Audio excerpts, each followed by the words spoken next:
অতঃপর নন্দিনীকে হসপিটালে দ্রুত অ্যাডমিট করা হলো। অনেক সময় পেশেন্টের মেডিকেল হিস্টরি না জেনে দ্রুত সেরে ওঠার জন্য ডক্টররা প্রায় না জেনে অ্যান্টিবায়োটিক প্রয়োগ করে থাকেন পেশেন্টকে। এতে দেখা যায় অনেক সময় গর্ভবতী মা এবং বেবির জন্য ঝুঁকিপূর্ণ হয়ে যায়। তাই আদিত্য আগে আগে ডক্টরকে বলল, doctor, she is pregnant, so মা এবং বেবির যাতে প্রবলেম না হয় সে অনুযায়ী মেডিসিন এবং ট্রিটমেন্ট করুন। আদিত্যের কথা শুনে সবাই হতভম্ব। অদিতি বলল, প্রেগনেন্ট মানে? নন্দিনী না প্রেগন্যান্ট? তুমি কিভাবে জানো ভাইয়া? তখন না মাথা করে বমি হলো। মাথা ঘুরে বমি হলে একটা আনম্যারিড মেয়ে সাথে সাথে প্রেগনেন্ট হয়ে যায় ভাইয়া? আনম্যারিড মানে? নন্দিনী তোমাকে বলেছে সে ম্যারিড? আশ্চর্য, সেটা আমাকে বলবে কেন? আর তোরাই তো তখন কি যেন বললে, দেখলাম তেঁতুলের শরবতও খাওয়াচ্ছিস। তাই বলে নন্দিনী প্রেগনেন্ট? তেঁতুলের শরবত কি এমনি এমনি খাওয়া যায় না ভাইয়া? আদিত্য কনফিউজড হয়ে তাকিয়ে রইল। সে এতক্ষণ কি ভেবেছিল আর হয়েছেটা কি? অদিতি ফের বলল, তোমার কথা অনুযায়ী এখন থেকে যেই তেঁতুলের শরবত পান করবে তাকেই প্রেগনেন্ট ভাবতে হবে। বাহ, তোমার ডাক্তারি চিকিৎসাটা না দারুণ। একেই বলে ডক্টর আদিত্য চৌধুরী। আজকের পর থেকে আর কোনো মেয়েকে বিয়ে করতে হবে না, কোনো কিছু করা লাগবেও না। শুধু মাথা ঘুরে বমি হলে আর তেঁতুলের শরবত পান করলেই সেই মেয়ে প্রেগনেন্ট হয়ে যাবে, এবং কোনো পরীক্ষা নিরীক্ষা ছাড়াই ভাবতে হবে যে সেই মেয়ে প্রেগনেন্ট। আর এটা ডক্টর আদিত্যর পরীক্ষিত বাণী।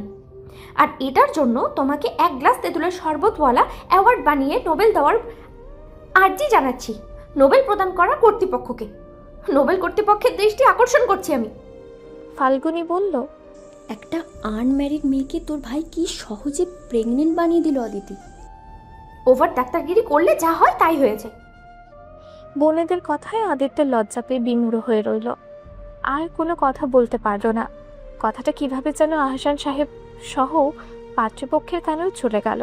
আহসান সাহেব তাই শুনে বারবার কল দিতে লাগলেন আদিত্যকে। এছাড়াও কাজে বসে রয়েছেন, কিন্তু আদিত্য কল পিক আপ করছে না। কল পেয়ে আদিত্য যেতে নিলে অদিতি আর ফাল্গুনি কিছুতেই ওকে যেতে দিল না, বরং এই সেই নানান কথা বলে ব্যস্ত রাখলো। আদিত্য বুঝতে পারলো এইসব তার বোনদের চালাকি। তাছাড়া প্রতিবারই কেন যেন এঙ্গেজমেন্টের সময় নন্দিনী অসুস্থ হয়। প্রতিবারই না হয় কাকতালীয়ভাবে হয়, কিন্তু এবার কেন হলো? আদিত্যের মাথায় ঢুকছে না কিছু। ভাবলো এতে তাদের বোনদের হাত রয়েছে এবং তাকে বাসা থেকে বের করার ফোন দিয়েও ছিল এটা। আদিত্য আর কিছু ভাবলো না, যা হয়েছে ভালোই হয়েছে। তারও বিয়ে করার ইচ্ছে নেই, তবে আজ নন্দিনীর ওপর জিদ করেই এই সিদ্ধান্ত নিয়েছে। আদিত্যের জন্য অপেক্ষা করতে করতে শেষমেশ পাত্রপক্ষ রেগে মেগে অপমানিত হয়ে চলে গেল। পরিমাণে বেশি ক্লোরোফর্ম দেওয়ায় নন্দিনী ঘন্টা দিনেক সেন্সলেস ছিল। নবাব শিকদার বডিগার্ডদের থেকে খবর পাওয়া মাত্রই ছুটে এলেন হসপিটালে, তবে নাহিদা শিকদারকে না জানিয়ে। এরপর মেয়ে সুস্থ হতেই উনি বাসায় নিয়ে গেলেন। রাত 11:30 ঘড়ির কাঁটায়। আহসান সাহেবের মেজাজ তিরিক্ষা হয়ে আছে। তিনি কক্ষে পায়চারি করছেন। আফসানা চৌধুরী স্বামীর ভাবমূর্তি উপলব্ধি করার চেষ্টা করছেন। বোম ফাটবে বোধহয় তেমনি অশনি সংকেত পাওয়া যাচ্ছে। হঠাৎ আহসান সাহেব গর্জে উঠেই বললেন, তোমার ছেলে একটা আনম্যারিড মেয়েকে প্রেগনেন্ট বানিয়ে দিল আফসানা। ছি ছি, আমার মান সম্মান ইজ্জত সব চলে গেল। লোক সমাজে আমি মুখ দেখাবো কি করে? আদিত্য মাত্রই বাসায় ফিরল। সেখান দিয়ে নিজের কক্ষে ফিরতেই হঠাৎ বাবার কথায় আদিত্যের পা জোড়া গিয়ে থেমে গেল। কথাটা ঠিক কোন দিকে মন নিল আদিত্যের বোধগম্য হলো না। আফসানা চৌধুরী রেগে উঠে বললেন, এই কথাটা দ্বারা আপনি কি বোঝাতে চেয়েছেন? কি আর বুঝাবো, ওই মেয়ের এখনো বিয়ে হয়নি, আর তোমার ছেলে ডক্টরকে বলল মেয়েটা প্রেগনেন্ট। কথাটা ছড়িয়ে পড়ল বাতাসের গতিতে। পাত্রীপক্ষ ভুল বুঝে চলে গেল। আমার সকল মানস সম্মান তোমার ছেলে বারবার নষ্ট করছে আফসানা। আমি আর টলারেট করতে পারছি না। তোমার ছেলে এখন আর ছোট্ট বাচ্চা নয়, বিয়ের বয়স পেরিয়ে গেল আরও 1 যুগ পূর্বে। তোমার ছেলে যে এই বয়সে এই সব ছেলে মানুষই করছে, এটা কি ঠিক হচ্ছে বলো? আফসানা চৌধুরীর শ্বাস প্রায় বন্ধ হয়ে আসছিল। স্বামীর কথা শুনে দেহে যেন প্রাণবায়ু ফিরে পেলেন। স্বস্তির শ্বাস ফেলেই বললেন, কপালে নেই কি আর করা, কম তো চেষ্টা করিনি ছেলের বিয়ে দেওয়ার। এখন ছেলের যে কেন কেন এমন করছে বুঝতে পারছি না কিছু। বলেই হতাশ শ্বাস ফেললেন। আহসান সাহেব বললেন, প্রতিবারই এঙ্গেজমেন্টের সময় যে কোনো একটা উড়া বিপদ আসবেই, আর না একটা কাহিনী হবেই। আমি বুঝতে পারছি না এইসব কিসের লক্ষণ। আমিও বুঝতে পারছি না কিছু। আচ্ছা শোনো, তোমার ছেলের সাথে অন্য কোনো মেয়ে কিংবা নন্দিনীর সাথে কোনো রিলেশন নেই তো? না মানে আজকাল তো অহরহ এমনটা হয়ে থাকে। ভুল বুঝো না আফসানা। আফসানা চৌধুরী এবার ভীষণ রেগে বললেন, সম্পর্ক থাকবে মানে? আমার ছেলে আর নন্দিনী কেমন সেটা আমি ভালো করেই জানি। আর শুনেন, নন্দিনী এঙ্গেজ সেটা কে না জানে। নাহিদা শিকদার তার একমাত্র মেয়ের এঙ্গেজমেন্টের অনুষ্ঠান যেমন তেমন ভাবে করেনি, বলা যায় ঢাক ঢোল পিটিয়ে এঙ্গেজমেন্টের অনুষ্ঠান করেছে। একটা লোকও তো বাদ যায়নি। আমরাও তো ইনভাইটেশন কার্ড পেয়েছি। আর আমার ছেলে জেনে শুনে সম্পর্ক করতে যাবে কোন বিবেকে? আপনার আক্কেল কাণ্ড জ্ঞান বলতে সত্যি কিছু নেই? নিষ্পাপ ছেলে মেয়েগুলোর নামে কি বলে ফেলছেন, ছি! আর শুনুন, নন্দিনীকে আমাদের সবারই পছন্দ। অদিতি তো বারবার বলে ভাইয়ার জন্য প্রস্তাব রাখো। এঙ্গেজ হওয়া একটা মেয়ের জন্য আমি প্রস্তাব রাখি কোন বিবেকে? মেয়েটা যদি এঙ্গেজ না হতো তাহলে আমি আমার ছেলের জন্য প্রস্তাব রাখতাম, হন্য হয়ে এত মেয়ে খুঁজতাম না। আদিত্যের পা জোড়া আবারও থেমে গেল মায়ের কথায়। তার মানে নন্দিনী এঙ্গেজড, অথচ এতদিন সে ভুল বুঝেছিল। মান অভিমান করে কতগুলো বছর দূরে থেকেছিল। না বুঝে রাখছো কেন আফসানা? হতে পারে তোমার ছেলে নন্দিনীর এঙ্গেজমেন্টের ব্যাপারে জানে না, কেউ হয়তো বলেনি। তাছাড়া তোমার ছেলে তো বছর বছর সাতেক দেশের বাইরে ছিল, জানবে কিভাবে? আফসানা চৌধুরী এবার ক্ষুব্ধ দৃষ্টিতে তাকিয়ে স্বামীকে বললেন, এখন আপনি বলতে চাচ্ছেন আমার ছেলের সাথে নন্দিনীর সম্পর্ক রয়েছে, তাই তো? আমি কখন, এটা কখন? এটাই তো বোঝাতে চাচ্ছেন। মহিলাদের এই এক দোষ, একটু বেশি বুঝে।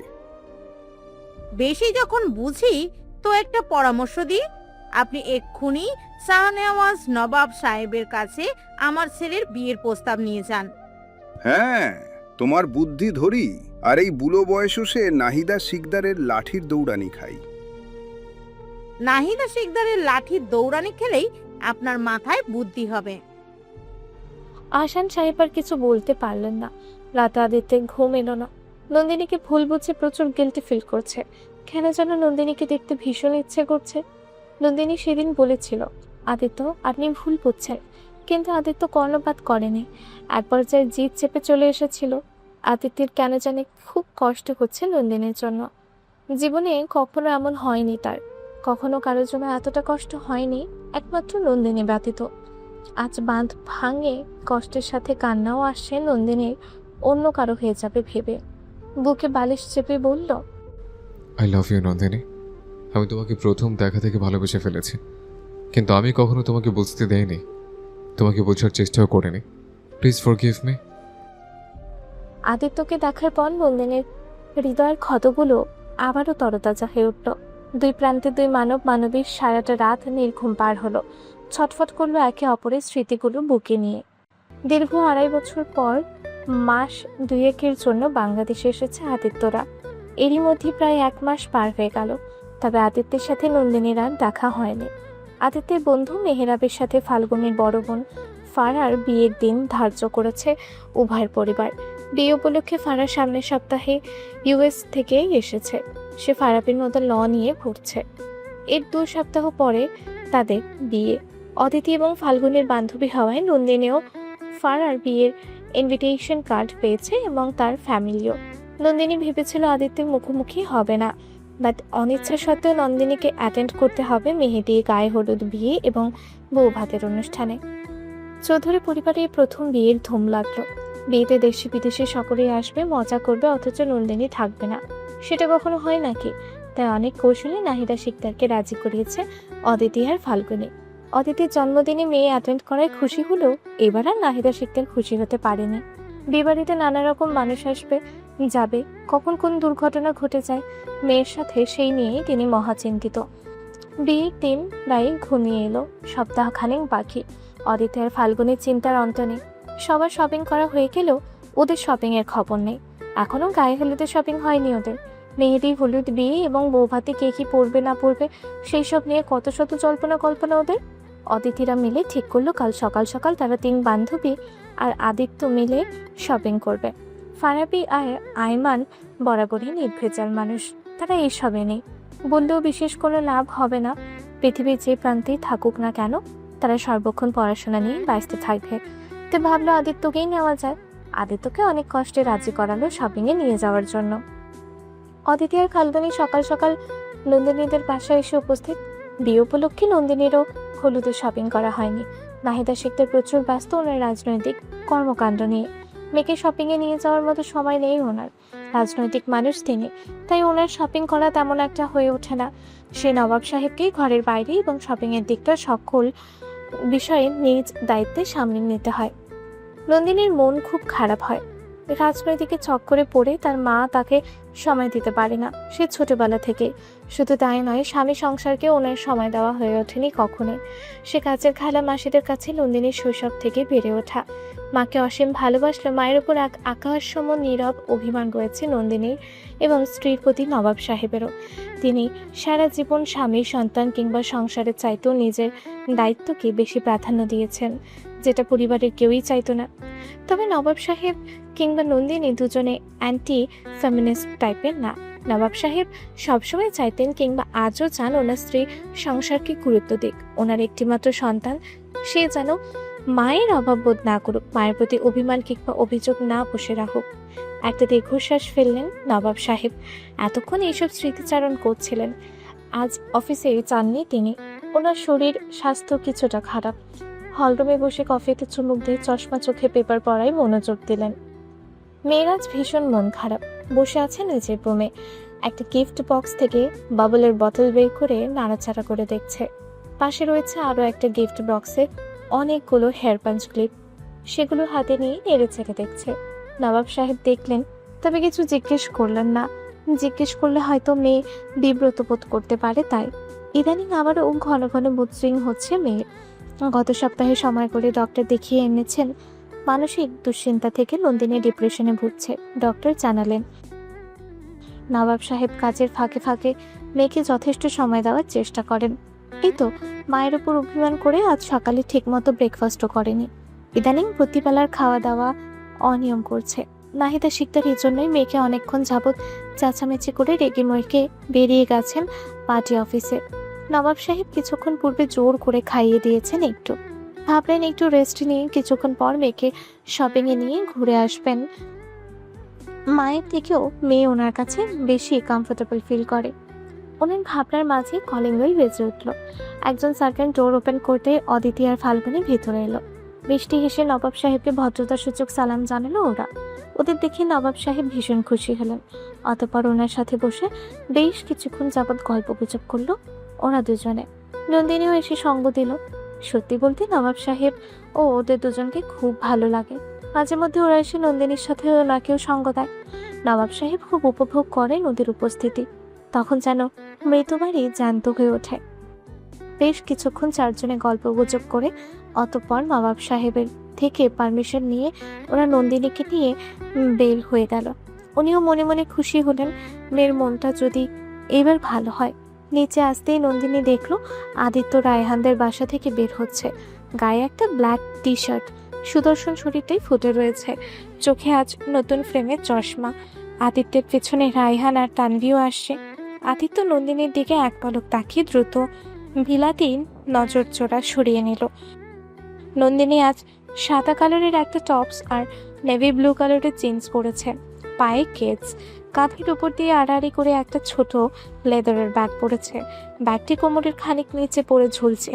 পিঠ বরাবর স্ট্রেট করা সিল্কি চুলগুলো পিঠ সহ গলার সামনে এসেও ছড়িয়ে রয়েছে। মেয়েটাকে এক একবারে এক এক লোকে দেখতে বরাবরই ভালো লাগে আদিত্যের। আদিত্য কিছু না বলেই গাড়ি ড্রাইভ সিটে বসলো। অদিতি বলল, নন্দিনী, জলদি গাড়িতে ওঠ, আজ অনেক শপিং করতে হবে, 1 মিনিটও লেট করা যাবে না। আদিত্যকে দেখে নন্দিনী দনমনো করেই বলল, গাড়িতে এতজনের জায়গা হবে না বোধ হয়। আমি বরং ড্রাইভারকে গাড়ি বের করতে বলছি, তোরা যা, আমি ফলো করছি তোদের। ফাল্গুনি কপাল কুঁচকে বলল, এতক্ষণ তো ঠিক ছিলি, হঠাৎ গিরগিটির মতো পাল্টে গেলি কেন? কিছু না, তোরা যা, আমি না হয় কাল আম্মুর সাথে শপিং করে নেব। অদিতি এবার রেগে গিয়ে বলল, নন্দিনী, তুই কি এখনো ছোট বাচ্চা? ফিটার খাস, সবসময় আম্মু আম্মু করিস কিসের জন্য? অসহ্য লাগে তোর এই সব ঢং দেখে। খালি বাচ্চাদের মতো আম্মু আম্মু। তোর তোর ব্যক্তিত্বের উপর স্বাধীনতা বলতে কিচ্ছু নেই, ব্যক্তিগত স্বাধীনতা বলতে? সারা দিন খালি ঘরকুনো হয়ে থাকবি। আজ একটা সত্যি কথা বলি, শোন, তোর মা তোকে মেরুদণ্ডহীন ঘরকুনো একটা মেয়ে তৈরি করেছে, আর তুইও তোর মাকে তেল দিস, সেই জন্যই তোর মাও তোর উপরে ছুরি ঘুরিয়ে পারে। ফাল্গুনি বলল। সুযোগটা তো ওই দেয়। অদিতি বলল। ডিসকাস্টিং একটা মেয়ে। রায়হান বলল। আহ অদিতি থামো, রাজনন্দিনী দ্রুত গাড়িতে ওঠো, টাইম ওয়েস্ট হচ্ছে। বলেই রায়হান তানভীকে নিয়ে মিডল সিটে বসে পড়ল। অদিতি বলল। এতক্ষণ টাইম ওয়েস্ট করার জন্য এবার তুই সামনে বসবি, যা সামনে গিয়ে ভাইয়ের সাথে বস, নাইতে আজ আমার চেয়ে খারাপ আর কেউ হবে না। নন্দিনী মিনমিন করে বলল। আমি সামনে বসতে পারবো না, তুই বস। আমার ভাইয়ের সাথে বসলে তোর শরীর পচে যাবে। আমি কিছু বলেছি? শোন, পেছনে জায়গা নেই, আমি আর ফাল্গুন বসবো, আর তুই চুপচাপ সামনে বস। মাথাটা গরম করে দিয়েছিস ফালতু একটা নাটক করে। আদিত্য কি বলল। ভাইয়া, তুমি মুরগির মতো বসে বসে ঝিমোচ্ছ কেন? গাড়ি স্টার্ট দাও। মা মেয়ের আদিক্ষেতা দেখলে বাঁচি না। এত বড় ডাঙর একটা মেয়ে হয়েছে, বিয়ে দিলে 10 বাচ্চার মা হয়ে যেতে পারে এতদিনে, আর সেই মেয়ে একটু কিছু হলে বাচ্চার মতো আম্মু আম্মু করে বেড়াবে। আমার মাঝে মাঝে মনে হয় ছাগল ছানার খিদেও না ব্যয় করে। যেমন ন্যাকা মা তেমন ন্যাকা মেয়ে। এদের আলগা পেটিতে দেখলে বাঁচি না, যত সব আদিক্ষেতা। ন্যাকা মায়ের নাকামে কোথায় পায় এত ঢং, এত ন্যাকামি, ডিসকাস্টিং। অদিতির কথা বলার স্টাইলে রায়হান, তানভী আর ফাল্গুনি মুখ টিপে হেসে ফেলল। আদিত্য চুপ করে রইল। নন্দিনী নির্বিকার হয়ে ফ্রন্ট সিটে গিয়ে বসল। আদিত্য গাড়ি স্টার্ট দেওয়ার আগেই বলল। সিট বেল্ট লাগিয়ে নিন। নন্দিনী না শোনার ভান করে জিদ চেপে বসে রইল। আদিত্য কিছুক্ষণ ওয়েট করার পরেও নন্দিনী সিট বেল্ট পরল না। আদিত্য হতাশ শ্বাস ফেলে গাড়ি স্টার্ট দিল। রোদে প্রচুর জ্যাম দেখে আদিত্য ফ্লাইওভারে উঠতেই অসতর্কতাবশত নন্দিনী গাড়ির কাঁচের সাথে আঘাত পাওয়ার পূর্বেই আদিত্য চট করে এক হাত দিয়ে আগলে নিল। ফ্লাইওভারের সমতল জায়গায় সজোরে গাড়ির ব্রেক কষে ক্ষুব্ধ হয়ে নন্দিনীর দু বাহু শক্ত করে চেপে ধরে ঝাঁকিয়ে বলল। আপনাকে তখন কি বললাম শুনতে পাননি? সিট বেল্ট পরেননি কেন? একটু যেন মাথাটা ফাটাতেন। ডিসকাস্টিং। মন কোথায় থাকে আপনার? অ্যাক্সিডেন্ট হতে খুব ভালো লাগে আপনার, তাই না? সেজন্যই খালি অ্যাক্সিডেন্ট হন। ওকে ফাইন, আজ থেকে আপনাকে আর কেউ কেয়ার করবে না। ইচ্ছে মতো অ্যাক্সিডেন্ট হন আর যাই করেন আপনার ইচ্ছা। নন্দিনী নিরুত্তর। আদিত্যের দিকে একবারও তাকালো না। আদিত্যের ভীষণ রাগ হলেও তাকে প্রায়োরিটি না দেওয়ায় পেছন থেকে অদিতি বলল। ও হচ্ছে একটা রোবট মানবী। তুমি কেন ওকে বলতে গেলে ভাইয়া? না বলে নিজেই পড়িয়ে দিতে পারোনি? তোমাকে কি জিজ্ঞেস করতে হবে? আদিত্য নন্দিনীর অপেক্ষা করল না। রাগে গজগজ করে সে নিজেই সিট বেল্ট পরানোর জন্য নন্দিনীর দিকে ছুটতেই আদিত্যের শরীর থেকে তেতো কোলনের মাদকময় সুগন্ধে নন্দিনীর চোখজোড়া বন্ধ করে ফেলল। আদিত্য নন্দিনীর বন্ধ চোখের দিকে তাকিয়ে সিট বেল্ট পরিয়ে দ্রুত সরে এলো। নীলি মিষ্টি সুভাষে তার জানটাও প্রায় ওষ্ঠাগত। কি মাখিয়ে মেয়ে আল্লাহ জানে। আদিত্য বিড়বিড়ালো। আদিত্য সত্যি নন্দিনীর দম ছেড়ে শ্বাস টানল। আর একটু হলেই পটল তুলত। শপিং মলে এসেছে প্রায় ঘন্টা 3 হবে। এখনো নাকি অনেক শপিং করা বাকি। আদিত্য ভীষণ বিরক্ত হলো। মেয়েদের এইসব শপিং এর প্যাচাল তার ভালো লাগে না। তবু বোনেদের আবদার এসেছে, নয়তো কে আসতো। আদিত্যের দিকে রায়হানের আজ মনোযোগ নেই। মেহেরাব গেছে ফারার সাথে দেখা করতে। অন্যদিকে রায়হান অদিতির পিছু পিছু ঘুরছে, এই সেই তালবাহানা দিয়ে। অদিতি বুঝতে পারলেও পাত্তা দিল না। তানভী আর ফাল্গুনি একজোট হয়ে একবার এক শপে ঢুকছে আর উল্টে পাল্টে এই সেই সব কালেকশন দেখছে। রায়হানের কাণ্ডে অদিতি ভীষণ বিরক্ত। মেয়েদের পার্সোনাল কিছু যে কিনবে সেটাও রায়হানের জন্য পারছে না। রায়হান ওর সাথে সাথে সাথেই হাঁটছে। অদিতি এবার রাগান্বিত হয়ে অন্যদিকে চলে গেল। রায়হানও না বুঝে সেদিকে গেল। অদিতি এবার রেগে উঠে চোখ মুখ পাকিয়ে কোমরে 2 হাত রেখে বলল। কি সমস্যা আপনার? আমার পিছু নিয়েছেন কেন? রায়হান আমতা আমতা করে বলল। তোমার পিছু নিয়েই তো, আসলে তোমাকে হেল্প করার জন্য চেষ্টা করছিল। আমাকে হেল্প করার চেষ্টা করছেন মানে? আমি আপনাকে হেল্প করতে বলেছি? এই চুজ করার ব্যাপারটা আর কি। তোমরা মেয়েরা তো আবার চুজ করতে পারো না। আপনাকে বলেছি তাই না? না মানে একদম তালবাহানা দেবেন না। আমি কি বুঝি না আপনার কুমতলব? আপনাকে দেখতে ভদ্রলোক মনে হলেও আস্ত একটা মিচকা শয়তান আপনি, বুঝলেন? রায়হান চোখ কপালে তুলেই বলল, হোয়াট ইজ মিচকা শয়তান? আপনার মাথা।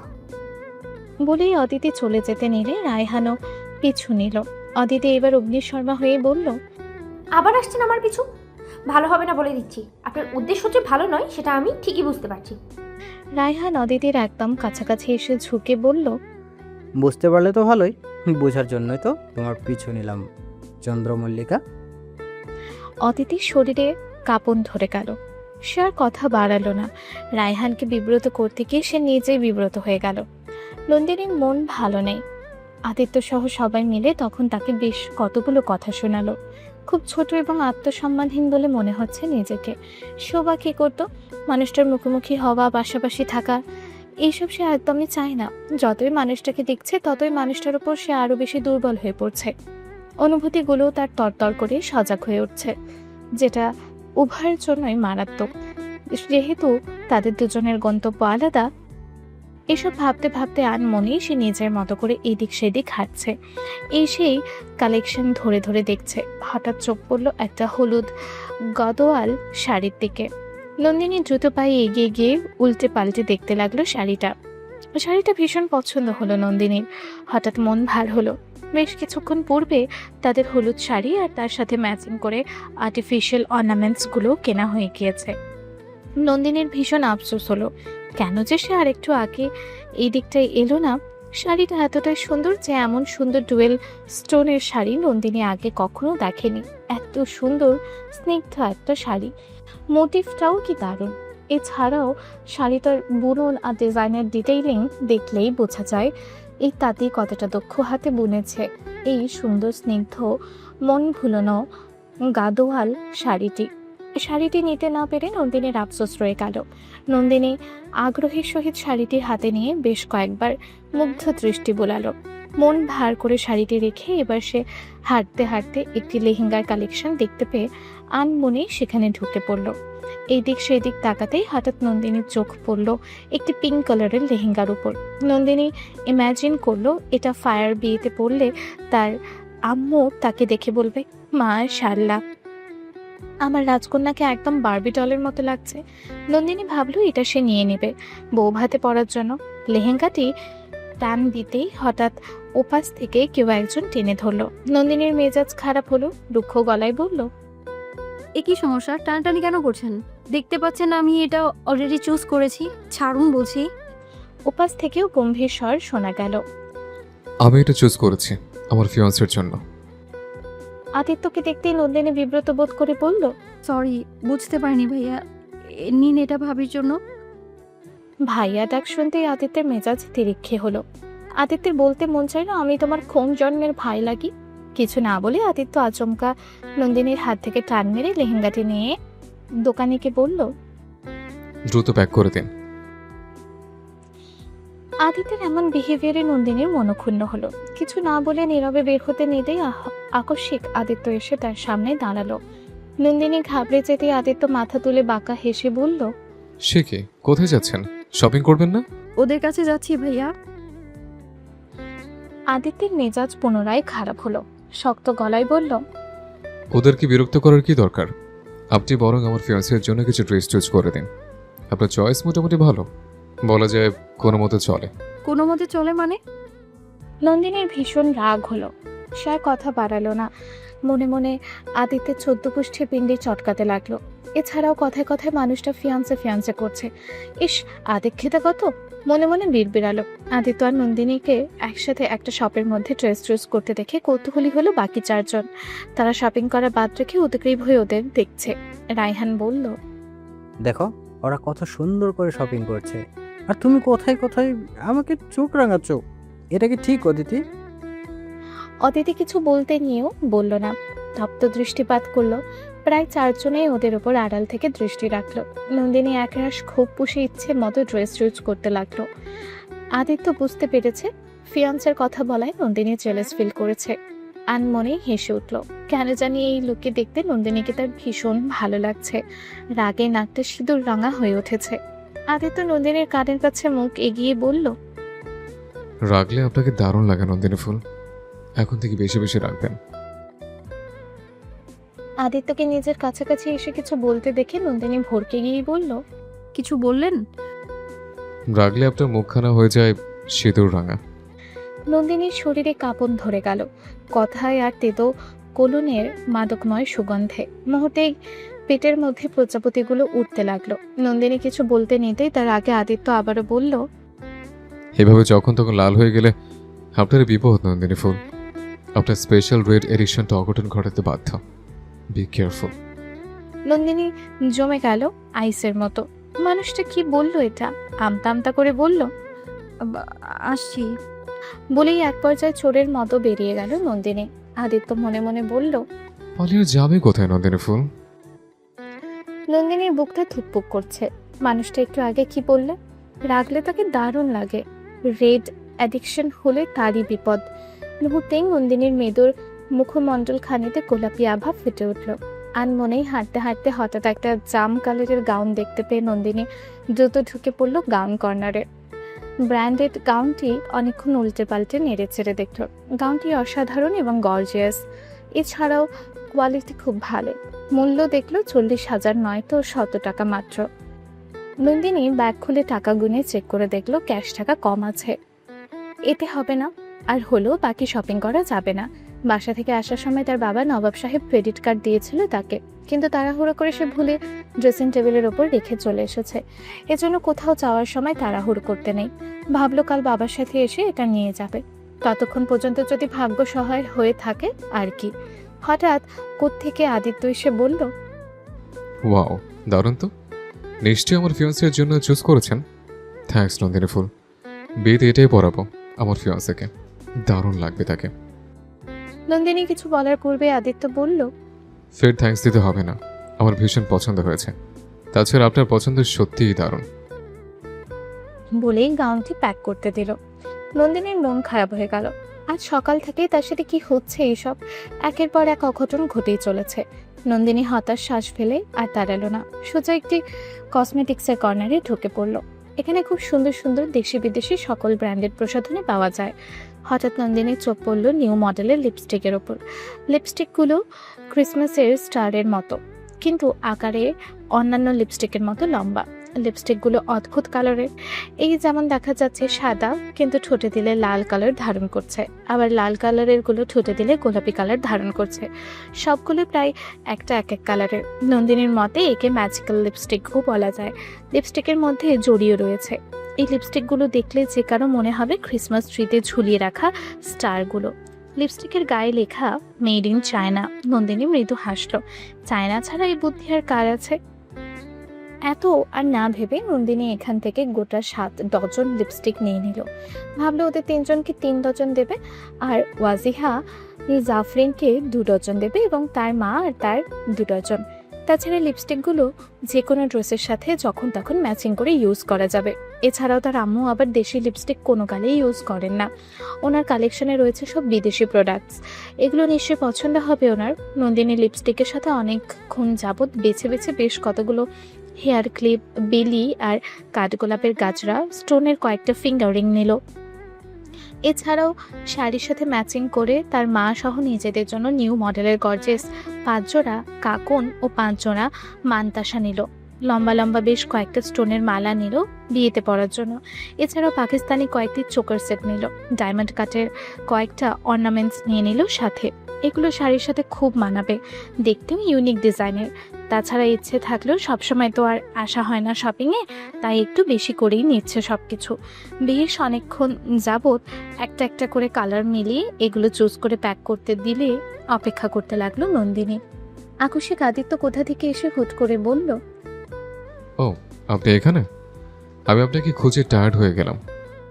প্যাক করা জিনিসগুলোর দিকে তাকাতে নন্দিনী ভয় পেয়ে গেল।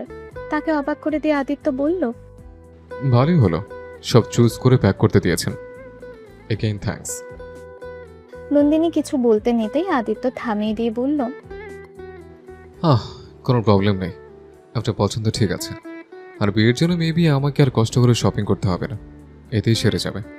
আর আমার ফিয়ান্সে দেখলে খুশি হয়ে যাবে, বলবে আমার হাজব্যান্ডের চয়েস দারুণ। বলেই বিল পে করে সব নিয়ে অন্যদিকে হাঁটা ধরলো আদিত্য। নন্দিনী হতভম্ব হয়ে শুধু তাকিয়ে রইল। কিছু বলার সুযোগটুকুই আদিত্য দিল না। হুট করে কয়েকটা কথা বলে বিল পে করে আকস্মিক কোথায় গায়েব হয়ে গেল। এতে কি হলো? নন্দিনীর মাথার উপর দিয়ে গেল সব। আদিত্য কি কোনো কারণে তার উপর ডিস্টার্বড, নাকি তাকে জেলাস ফিল করানোর জন্য বারবার একই রকম কাজ করছে? নন্দিনীর বোধগম্য হলো না। নন্দিনী এবার হাঁটতে হাঁটতে একটা টেডি বিয়ারের শপের সামনে এসে দাঁড়ালো। দেশি বিদেশি টেডি বিয়ার দিয়ে সম্পূর্ণ শপটি ভরা। নন্দিনী এখান থেকে কয়েকটা টেডি বিয়ার পছন্দ করে নিলে, ভাবলো এগুলো তার বেডরুমে সাজিয়ে রাখবে। আকস্মিক আদিত্য কোথা থেকে এসে ওর হাত থেকে টেডিগুলো কেড়ে নিয়েই বলল, থ্যাঙ্কস মনের কথাটা বোঝার জন্য। বাসর রাতে টেডিগুলো গিফট করলে আমার ফিয়ান্সে খুব খুশি হয়ে যাবে। বলে বিল পে করে টেডিগুলো নিয়ে গটগট আওয়াজ তুলে হাতে ধরল। নন্দিনী হতভম্ব হয়ে তাকিয়ে রইল। তার সাথে এটা কি হলো আবারও? নিশ্চয়ই আদিত্য ইচ্ছে করে এমনটা করছে, না তো কারো দিকে তার কোনো খেয়াল নেই। শুধু ওর সাথেই বা বারবার এমন করছে কেন? কারণ তো একটা রয়েছেই।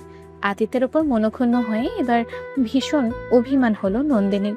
ভারাক্রান্ত মনে হাঁটতে হাঁটতে একদম মলের শেষ প্রান্তে চলে গেল। নন্দিনীর বিশ্বাস আদিত্য তাকে আজ খুঁজে পাবে না, একদম না। সেখানে একটা শাড়ির কর্নার দেখতে পেল। নন্দিনী এই দিক সেই দিক তাকিয়ে দ্রুত ঢুকে পড়ল। আদিত্য নিশ্চয়ই তাকিয়েনি। এবার নন্দিনী স্বস্তির শ্বাস ফেলল। নিশ্চিত শপিং করা যাবে।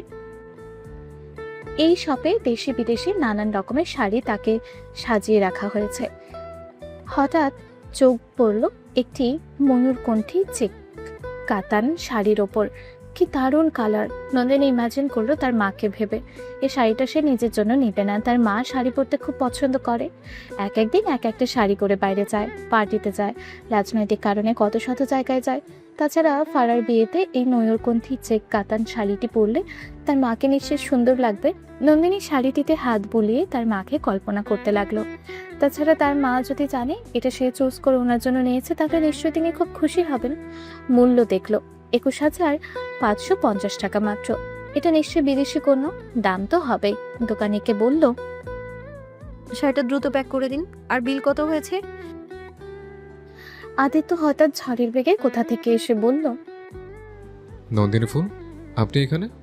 বাহ, শাড়িটা তো ভীষণ দারুণ। থ্যাঙ্কস আমাকে হেল্প করার জন্য। বিয়ের কেনাকাটা করা হয়ে গেল আমার। এই শাড়িটা বাসর রাতে আমার ফিয়ান্সে পরলে তাকে দারুণ মানাবে, তাই না? বলেই আদিত্য পকেট থেকে কার্ড বের করে বিল পে করে শাড়িটি নিয়ে অন্যদিকে হাঁটা ধরল। নন্দিনী ছলো ছলো নয়নে আদিত্যের যাওয়ার পানে তাকিয়ে রইল। সব যেন তার মাথার উপর দিয়ে গেল।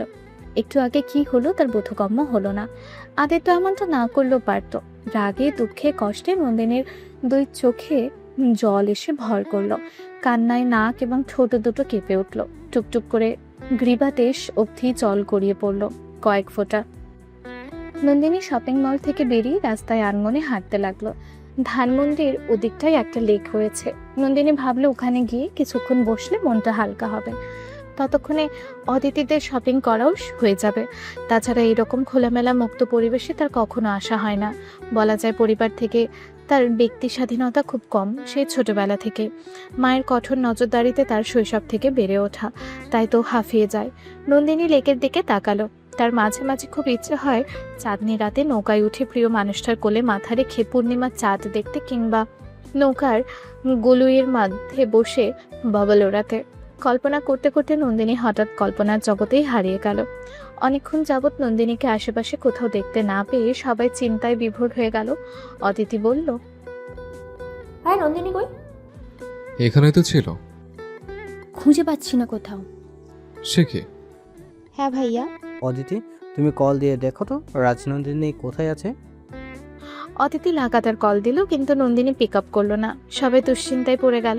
রায়হান বলল, আদিত্য, নন্দিনীর নাম্বার দিয়ে লোকেশন ট্র্যাক করতে দ্রুত। অদিতি লোকেশন ট্র্যাকিং করতে দেখলো একটি লেকের পাড়ে শো করছে। অদিতি বলল, ভাই আমরা শপিংয়ে গিয়ে টায়ার্ড হয়ে গেছি, তুমি বরং ওকে নিয়ে আসো। কখন আবার কোনো বিপদে ঘটে যায় তার তো কোনো ইয়ত্তা নেই। এছাড়াও আজ বডিগার্ড ছাড়া ওকে নিয়ে এসেছি, ওর মা জানতে পারলে প্রচুর ঝামেলা করবে। নন্দিনী লেকের ধারে একা বসে থাকতে দেখে হঠাৎ কয়েকটা বখাটে এসে বলল, এই সুন্দরী, চলো না যাই পাট খেতে। কথাটা শুনতেই নন্দিনী কল্পনার রাজ্য থেকে বের হয়ে দাঁতে মুখ খিচিয়েই বলল, এ অশুভ বেয়াদব, তোদের ঘরে কি মা বোন নেই? মা ব্যান সবই আছে, কিন্তু একটা বউ নাই। চলো না আমরা পাট খেতে যাই। এ বাস্টার্ড, তোর মা বোনকে গিয়ে বল তোদের সাথে পাট খেতে যেতে, দেখি তারা কি বলে। এই সুন্দরী, মুখ সামলে কথা বলো। এই লম্পট, এখন তোর খারাপ লাগে? আমার খারাপ লাগেনি। আমিও কারো মেয়ে, কারো বোন, কারো মা, কারো সন্তান আমি। বখাটেগুলো ক্ষিপ্ত দৃষ্টিতে তাকালো। জীবনে কোনো মেয়ে তাদের সাথে এমন দুঃসাহস নিয়ে কথা বলেনি, একমাত্র এই মেয়েটা ছাড়া। বরং তাদেরকে দেখলে কাঁপতো। আর এই মেয়ে দেখো, মুখে মুখে তর্ক করছে। তরতর করে রাগ উঠে গেল বখাটেগুলোর কথায়। নন্দিনী উঠে দাঁড়ালো। ততক্ষণে বখাটেগুলো ওর চারপাশে ঘিরে দাঁড়ালো। নন্দিনী বলল, সামনে থেকে যেতে দে আমায়, তা না হলে আজ কিন্তু তোদেরকে। কি করবে সুন্দরী? কি করবো জানিস? কি করবে? কানের নিচে কষিয়ে থাপ্পড় মারবো, যাতে বিটিভির মতো ঝিরঝির করিস। ছেলেগুলো হো হো করে হেসে উঠল। কথাগুলো বলেই নন্দিনী ঠাস করে কষিয়ে দুগালে 3টা থাপ্পড় মেরে বলল, দেখ অসভ্য, এইভাবেই তোদেরকে শিক্ষা দিতে হয়। কারণ তোদের মতো অমানুষ কাপুরুষ আর জানোয়ারদের জন্য তো মেয়েরা স্বাধীন হয়ে রাস্তাঘাটে বেরই হতে পারে না। বকাতিথি গালে হাত দিয়ে স্তব্ধ হয়ে তাকিয়ে রইল। সত্যি সত্যি তার মনে হচ্ছে সে বিটিভির মতো ঝিরঝির করছে। সম্বিত ফিরতে বলল, আমার গালে থাপ্পড় দিয়েছিস, এই জন্য তোকে পস্তাবে হবে সুন্দরী। আদিত্য দ্রুত গাড়ি নিয়ে লোকেশনে পৌঁছতেই দেখলো লেকের পাড়ে নন্দিনীকে কয়েকটা বকাঠে ঘিরে ধরেছে। বকাঠে কথাগুলো বলেই গায়ে হাত দিতে নিলে আদিত্য এসে ধাক্কা মারলো ছেলেটিকে। ছেলেটি ধাক্কা খেয়ে নিচে পড়ে গিয়েই বলল, কোন শালারে? পিছু ফিরতেই আদিত্যকে দেখে বলল, এই শালা তুই কে রে? কত বড় সাহস আমার গায়ে হাত দিলি? দিয়েছি, আরও দেব। আরো দিবি মানে মগের মুল্লুক পেয়েছিস? হ্যাঁ। এই মেয়েটাকে নিয়ে লেকের পাড়ে ফুর্তি করতে আসছো তাই না? হ্যাঁ এসেছি। তোর কোনো সমস্যা? কিছু করতে পারবি? এই শালা, গায়ে হাত দিলি কেন? বলেই একটা ছুরি বের করলো আদিত্য। ওয়েট। বলেই আকস্মিক একটা লাথি মেরে লেকের মধ্যে ফেলে দিল ছেলেটাকে। বাকি ছেলেগুলো ওর গায়ে হাত তুলতে এলে আদিত্য ওদের হাত শক্ত করে চেপে ধরল। ওর জিম করা শক্ত বলিষ্ঠ শরীরের সাথে পেরে উঠল না ছেলেগুলো, উল্টো কোকিয়ে উঠল। বাকি ছেলেগুলো পালাতে নিলে পেছন থেকে লাথি মারলো আদিত্য। 2-3টা ছেলে লেকের মধ্যে পড়ে হাবুডুবু খেতে লাগলো। নন্দিনী হতভম্ব হলো। সেদিন রাতেও এমন একজন মানুষ সেম এইভাবেই ফাইটিং করে তাকে উদ্ধার করেছে। নন্দিনী কেমন যেন আদিত্যের সাথে মিল পাচ্ছে সবকিছু। বাকিগুলো পালাতেই আদিত্য বলল, এখন লেজ কাটে শেয়ালের মতো পালাচ্ছিস কেন? চেহারা এমন সার্জারি করাবো না। নিজেরও নিজেদের চেহারা দেখে বাবারে মারে বলি কুকুরের মতো ঘেউ ঘেউ করতে করতে পালাবি। বাস্টার্ড। নন্দিনী বিস্ময় হতো হলো, কারণ সেদিন রাতেও সেম এভাবেই বলেছে মানুষটা। মাথায় আঘাত পেলেও তার সেন্স কিছুটা ছিল। ওদের তর্কাতর্কি নন্দিনী নিজ কানে শুনেছিল। নন্দিনী কৌতূহলবশত বলে উঠল, সেদিনও কি আপনি ছিলেন আদিত্য? আচমকা বাজখায় গলায় আদিত্য বলে উঠল, হ্যাঁ, সবখানে তো আমি ছিলাম। আর সেজন্যই তো তুমি আশকারা পেয়ে বারবার স্বেচ্ছায় বিপদ ডেকে আনছো। কারণ তোমাকে বারবার বাঁচানোর জন্য আমি আদিত্য চৌধুরী আছি না, সিনেমা হিরোদের মতো। বলেই নন্দিনী দুবাহু শক্ত করে চেপে ধরে বলল, কি সমস্যা তোমার? প্রতিবার কেন ইচ্ছেকৃতভাবে এমন করো? তুমি কি শান্তিতে থাকতে দেবে না আমাকে? এত জ্বালাচ্ছ কেন? সে প্রথম দিন থেকে চালিয়ে আসছে একের পর এক। একটা দিনও তুমি আমাকে শান্তিতে থাকতে দাওনি। কি ব্যাপার? কেন এমন করছো বলো? ওয়াই? সেসব তো কথাগুলো খুব জোরেই বলল। নন্দিনী কেঁপে উঠল। এছাড়াও সম্বোধন আপনি থেকে তুমি হওয়ায় নন্দিনী চমকে গেল। আদিত্যের কথা নন্দিনীর বোধগম্যই হলো না।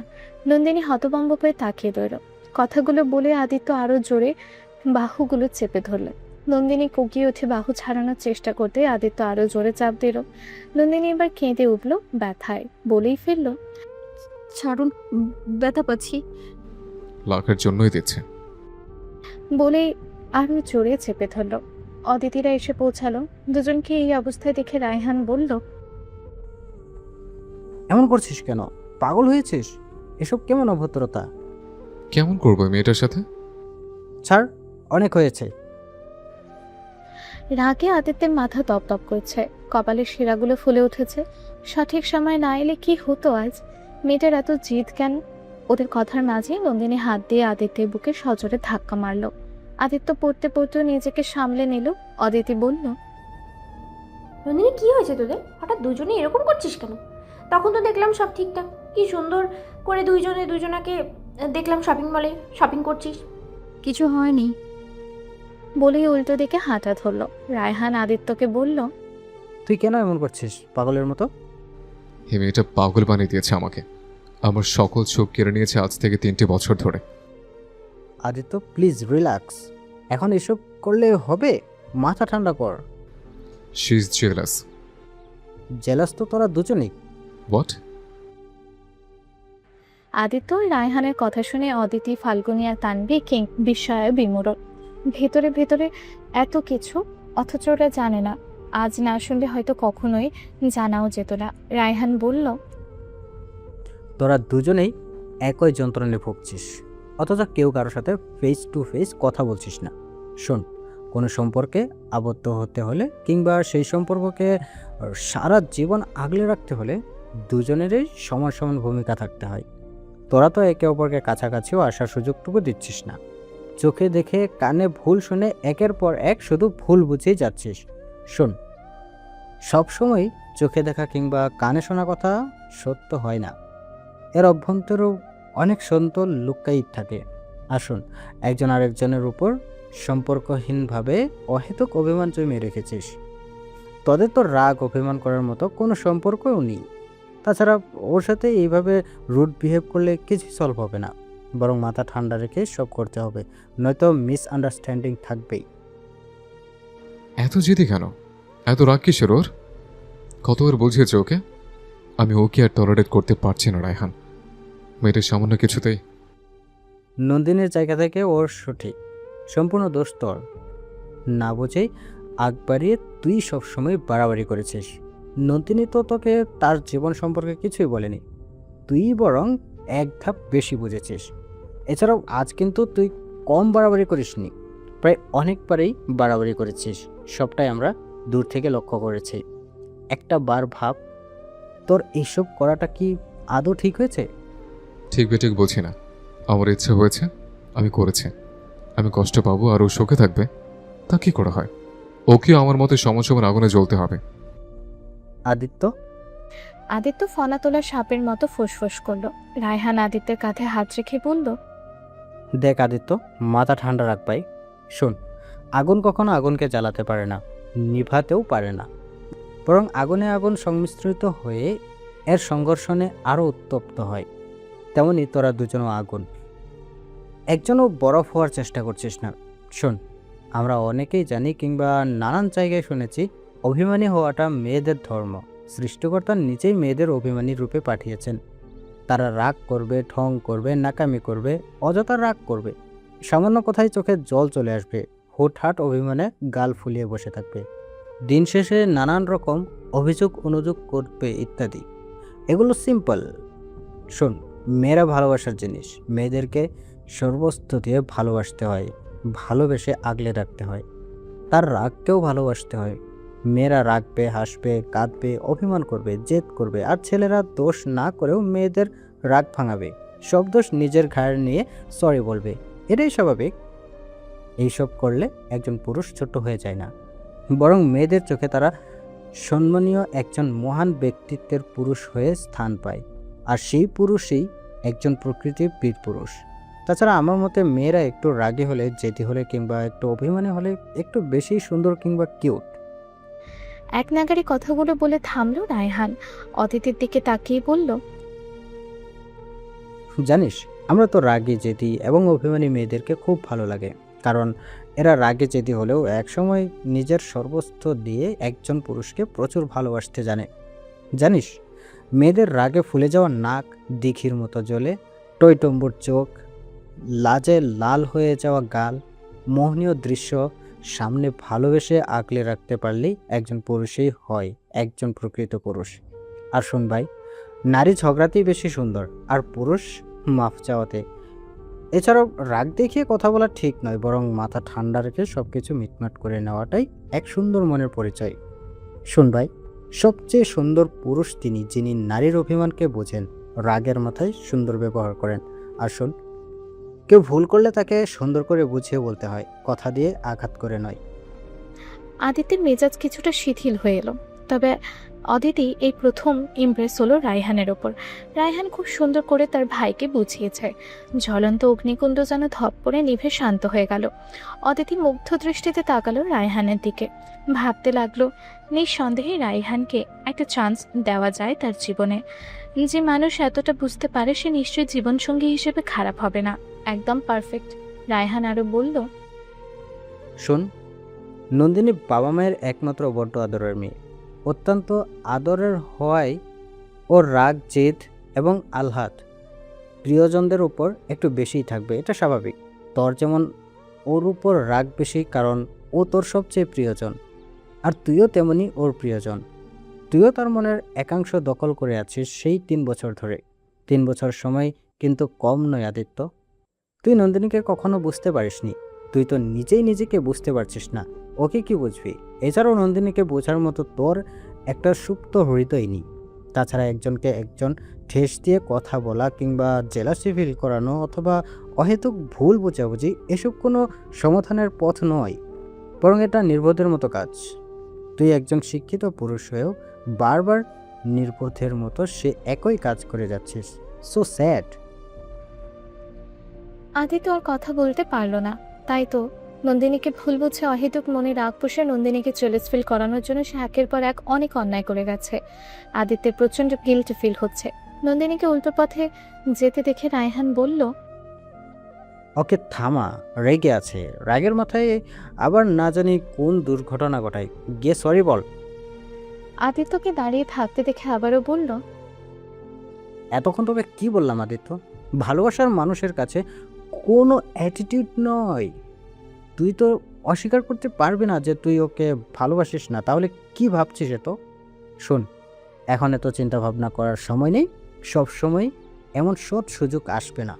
যা ভাই, এবার মনের কথাটা বলে দে, আর কোনো দেরি নয়। কথাগুলো বলে চোখ দিয়ে কিছু একটা ইশারা দিয়ে ফের আশ্বাসও দিল আদিত্য। তবু স্থির হয়ে দাঁড়িয়ে রইল। সে দোটানায় ভুগছে। রায়হান এবার বিরক্ত হয়ে বলল, প্রেমিকা কিংবা ভালোবাসার মানুষটার রাগ ভাঙাতে যদি সম্মানে লাগে, তাহলে তুই এখনো প্রেমিক হতে পারসনি। যা, এখন থেকে রাগ ভাঙাতে শিখ। আদিত্য যেতেই রায়হান পেছন থেকে বলল, ততক্ষণে আমি তোর বোনটাকে একটু পটানোর চেষ্টা করি শালাবাবু। দেখি তোর বোনের মনের কোণে এই বন্দার জন্য একটু জায়গা হয় কিনা। আদিত্য গরম চোখে তাকালো। রায়হান হেসে উঠে অদিতিদের বলল, ওরা নিজেদের মধ্যে সব মিটমাট করে নিক, আমরা বরং ওদিকটাই যাই, কেমন? আসো সবাই আমার সাথে। নন্দিনী লেকের পার দিয়েই হেঁটে যাচ্ছিল। আদিত্য হঠাৎ পেছন থেকে নন্দিনীর হাত টেনে ধরে একটি গাছের আড়ালে নিয়ে গেল। আদিত্যকে দেখতেই নন্দিনী রেগে উঠে বলল, হাত ধরে কেন টানছেন? ছাড়ুন, ছাড়ুন বলছি। নন্দিনী, আমার কথা শোনো প্লিজ। কোনো কথাই শুনবো না আমি আপনার। হাত ছাড়ুন। আদিত্য এবার শক্ত গলায় বলল। নন্দিনী, নন্দিনী ফনা তোলা সাপের মতো ফোঁস করল। কথা শুনতে বলেছে না তোমায়? রাগ দেখাচ্ছ কেন? শুনবো না কোনো কথা। নন্দিনী যে রেগে আছে সেটা ফোঁস করার শব্দটাই জানান দিচ্ছে। আদিত্য নন্দিনীর চোখের পানি মুছে দিয়ে মোলায়েম স্বরে বলল, সরি নন্দিনী ফুল, আর কখনো এমনটা হবে না, প্রমিস। Please forgive me. হাত ছাড়ুন, যেতে দিন আমায়। নন্দিনী বারবার হাত ছাড়ানোর চেষ্টা করছে, কিন্তু আদিত্য শক্ত করে ধরে রাখলো। আদিত্য নন্দিনীর দিকে তাকালো। রাগে যেতে লাল হয়ে গেছে মায়াবী মুখটা। আদিত্য এবার ধমকেই বলে উঠল, নন্দিনী, তুমি কি আমার কথা শুনতে পাও না? তাকে মানুষ বলে মনে হচ্ছে না আমাকে? কোনো কথাই শুনবো না আপনার। কে হন আপনি আমার? বলে আবারও হাত ছাড়াবার চেষ্টা করতে আদিত্য আচমকা নন্দিনীকে হ্যাঁচকা টান দিয়ে একদম নিজের কাছে নিয়ে এসে আকস্মিক কাষ্ঠে পৃষ্ঠে জড়িয়ে ধরে বলল, I love you Nandini, I love you, I love you very much. Nandini হঠাৎ দেখিয়ে জলের মতো শান্ত হয়ে জোরে জোরে শ্বাস ফেলতে লাগলো। প্রিয় মানুষের প্রথম প্রেমময় স্পর্শ এবং প্রথম জড়িয়ে ধরার অনুভূতিটা বোধহয় খুব স্পেশাল হয়। তেমনটাই ফিল করছে নন্দিনী। আদিত্যের স্পর্শ পেতেই নন্দিনী শিউরে উঠল। বালির বাঁধের মতো সব মলিনতা ভেঙে গেল হঠাৎই। নন্দিনী শান্ত হতেই আদিত্য নন্দিনীর মাথা নিজের বুকের সাথে শক্ত করে চেপে ধরে বলল, আজ 3 বছর ধরে আমি তোমায় খুব গোপনে ভালোবাসি নন্দিনী ফুল।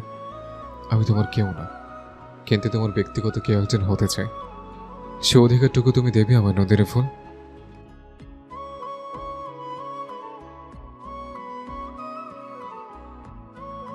ভিডিওটি এই পর্যন্ত দেখার জন্য অনেক অনেক ধন্যবাদ। আজকের পর্বটি ভালো লাগলে লাইক দিয়ে একটি সুন্দর কমেন্ট করে যাবেন। আপনাদের সাপোর্ট পেলে নতুন নতুন গল্প দিতে খুব ভালো লাগে।